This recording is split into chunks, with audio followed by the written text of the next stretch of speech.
محترم امامعلی رحمان و رئیس مجلس ملی مجلس عالی جمهوری تاجیکستان رئیس شهر دوشنبه محترم رستم امامعلی کارخانه استحصال روغن پخته را مورد استفاده قرار دادند. کارخانه استحصالی روغن پخته در منطقه صنعتی شهر دوشنبه از جمله کارخانه‌های دارای اهمیت مهم محسوب می‌یابد که از جانب صاحبکار محلی مهدی کریموف در یک مهلت کوتاه بنیاد گردیده است. کارخانه روغن با مقصد دسترسی اهالی پایتخت با محصولات وطنی بنیاد گردیده صاحبکار عزم گرفته است که در فراوانی محصولات عوض کننده واردات فعالانه سهم گذارد.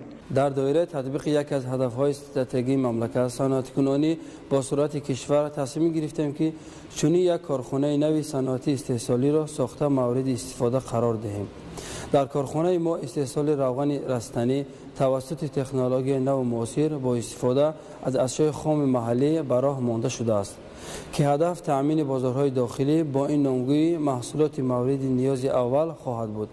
در فعالیت من بعدمان با استفاده از شرایط و امکانات موجود اقتدار استحصالی کارخانه را زیاد نموده طبق دستور هدایت‌های پیشوای معظم ملت محترم امامعلی رحمان کوشش به خرج می‌دهیم که در رشد صنعت مملکت سهم فعال داشته باشیم.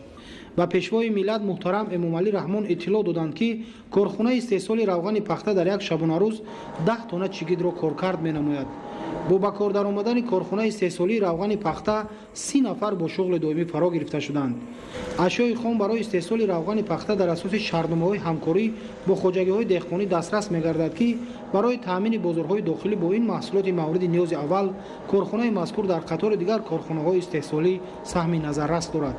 محصولات استحصال نموده کارخانه دارای صفت بلند و رقابت پذیر بوده در بازار داخلی طلبات به آن زیاد است. با استفاده دادن چنین کارخانه نو صنعتی که ما صاحب جای کاری دائمی گشتیم با پیشوای معظم ملت مینداری خود را میرسانند که صاحبکارا را دستگیری میکنند و با این واسطه سطح زندگی مردم بلند میگردد. ما را در آینده کوشش میکنیم که فعالیت خوب کرده برای تأمین بازارهای خودی با محصولات وطنی سهم خود را گذاریم. مسئولان کارخانه استحصال روغن پخته عزم دارند که علاوه با نصب خط نوی تکنولوژی اقتدار استحصالی را زیاد نمایند و کارکرد چگی را در یک شبانه روز به بیشتر از 20 تانه رسانند. اثنای شناسایی با محصولات استحصال نموده کارخانه مذکور پرزیدنت مملکت محترم امامعلی رحمان دستور دادند که به صفت و رقابت پذیری این نمود مواد غذایی دقت ضروری دهند. 24 دکبر اساسگزار صلح و وحدت ملی پیشوای ملت پرزیدنت جمهوری تاجیکستان محترم امامعلی رحمان با رئیس مجلس ملی مجلس عالی جمهوری تاجیکستان رئیس شهر دوشنبه محترم رستم امامعلی در منطقه صنعتی شهر دوشنبه همچنین کارخانه استحصال فرش‌های زمانوی لمینت جمعیت دارای مسئولیت محدود فیروز بیناکار را مورد بهره برداری قرار دادند.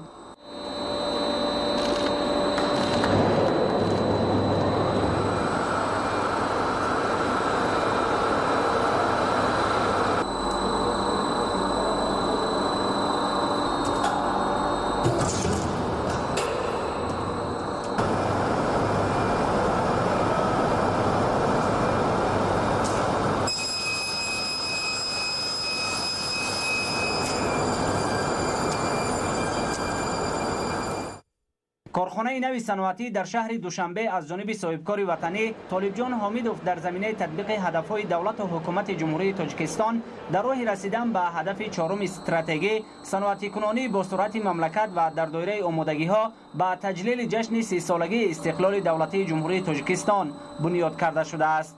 کارخانه فرش‌های زمانوی رو موافق دستور و پیشنهادهای پرزیدنت جمهوری تاجیکستان پیشوای معظم ملت امامعلی رحمان و اقدام‌های سازنده رئیس شهر دوشنبه محترم رستم امامعلی تشکیل کردیم. کارخانه ما فرش‌های زمانوی استحصال می‌کند که حجم استحصال یک ساله ما تقریبا 90,000 متر مربع میباشد. صفت محصولات میبروردگی ما خوبتر است. از حساب استفاده هم نسبتاً 3-4 مرتبه زیادتر استفاده کردن می‌شود. اینچنین محصولات ما نسبت دیگر محصولاتی که در بازار داخلی ما هستند با از جهت اکولوژی با سلامتی بی‌ضرر هستند. کارهای ساختمانی در این کارخانه صنعتی ماه می سال 2020 آغاز گردیده بود و اینک با مورد استفاده قرار گرفتن آن 20 نفر با جای کار دائمی و معاش خوب تامین گردیدند. اثنای شناسایی پیشوای ملت محترم امامعلی رحمان با روند استحصالات اطلاع داده شد که دستگاه و تکنولوژی های کارخانه استحصال کشورهای پیشرفته جهان از جمله جمهوری مردمی چین و یک قطار دولت‌های اروپایی میباشند. همین خط استحصالی که حاضر ما میبینیم از جمهوری خیتای وارد نموده، ولی دیتال‌های اساسی همین خط استحصال اروپا میباشد. این دستگاه ما دستگاه معاصر است. صفت محصولاتی که این دستگاه ما میبرد خیلی صفتش بلند میباشد. نسبتاً بی‌ضرر است از جهت اکولوژی و از دیگر جهت‌ها برای استفاده بری خیلی درست می‌باید. گرچند که این دستگاه یکمین دستگاه است که برای استحصال فرش‌های زمانی در جمهوری ما وارد گشته است. علاقه خیلی گویم با آموختند به یگان متخصصی خارجی علاقه خودشون کار کرده شدند. کارگرها همه کارگرای ما کارگرای جمهوری تاجیکستان میباشند و به واسطه از یگان متخصصی بیرونه همه متخصصایی که در جمهوری ما هستند ما علاقه تیار کردیم و آنها به واسطه خودشون کار کرده میتونند. کارخانه استحصال فرش‌های زمانوی در شهر دوشنبه در مقیاس آسیای مرکزی فعلا یگانه بوده، محصولات آن عوض کننده واردات و صادراتی می باشند. استحصال محصولات در کارخانه نوی صنعتی در اساس طلبات بین المللی براه مانده شده از جهت اکولوژی تازه و با سلامتی انسان به ضرر ارزیابی می گردد. فرش‌های استحصالی کارخانه به نمی نیستاباور بوده در جایهای گشت و گذار زیاد نسبت به محصولات همسان در بازارهای داخلی 3-4 مراتبه بیشتر خریدار دارد. در روند استحصالات تا به 70% اشیاء خام وطنی استفاده می گردد. همین محصولاتی که ما میبریم، فرش‌های زمانوی که ما میبریم، 70% اشیاء خام همین محصولات از خودی استحصال جمهوری تاجیکستان میباشد که این با کارخانه کران کالسید که در نوعه درواز واقع است ما با همین کارخانه همکاری داریم. برای صفت خوب شدن و از جهت اکولوژی تازه شدن محصولات ما همین کران کالسید بسیار درست میباید. به خاطر بغیر از صفت خوب داشتن این کران کالسید محصولاتش از جهت نرخ هم ارزانتر است. بعد ما با این کارخانه همکاری که داریم و یا حتی تو کارخانه ما آورده میرسانند خودشان همین کالسیدی که ما لازم است. وقتی که 70%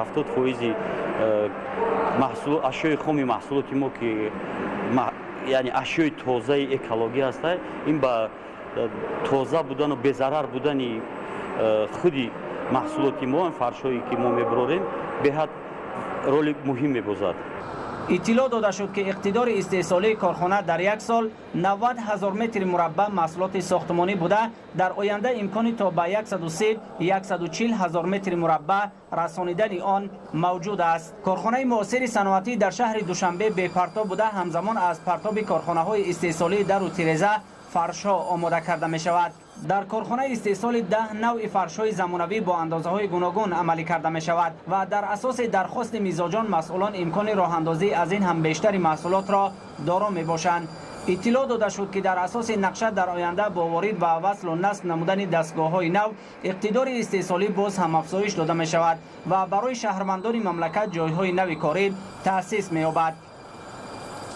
در آینده نقشه داریم که با وارد کردن تکنولوژی استحصالی نو جای‌های کاری را زیاد کنیم، محصولات خوب و نو براریم.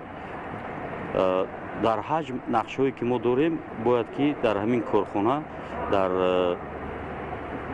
آینده نزدیک باید که از 40 تا 45 نفر کارگران صاحب کار شوند، صاحب مزد مهنت خوب شوند و جای کاری دائمی بگیرند.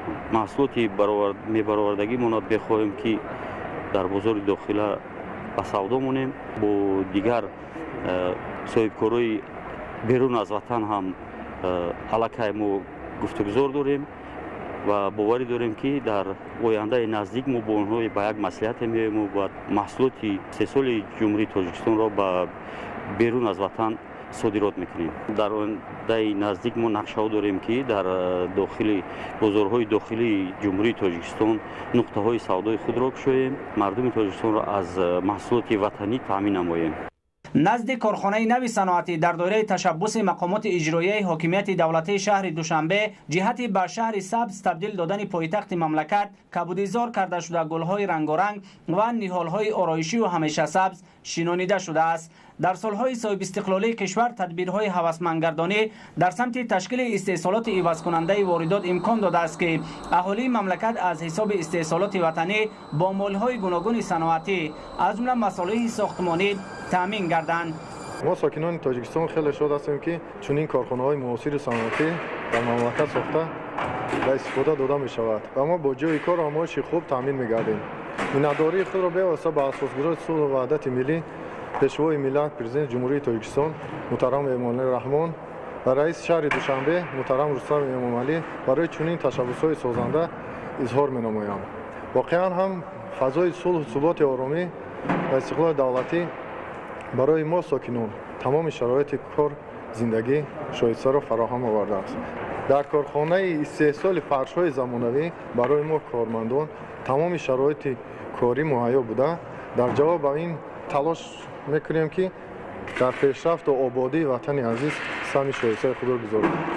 سرور دولت محترم امامعلی رحمان پس از شناسایی پوره با روند استحصالات در کارخانه معاصر صنعتی در شهر دوشنبه با اقدام صاحبکار وطنی طالب جان حامیدوف برای سهم گذاشتن در تامین ساکنان مملکت با محصولات ساختمانی با سلامتی بی‌ضرر بهای بلند داده برای باز هم استفاده از اقتدارهای موجوده در راه رسیدن به هدف چهارم استراتژی صنعتی کنانی با سرعت مملکت به مسئولان دستور و هدایت‌های مشخص دادند. канали мо дар сомонаи YouTube ҳамнаво обуна шав ва аз видеоҳои нав бохабар бош.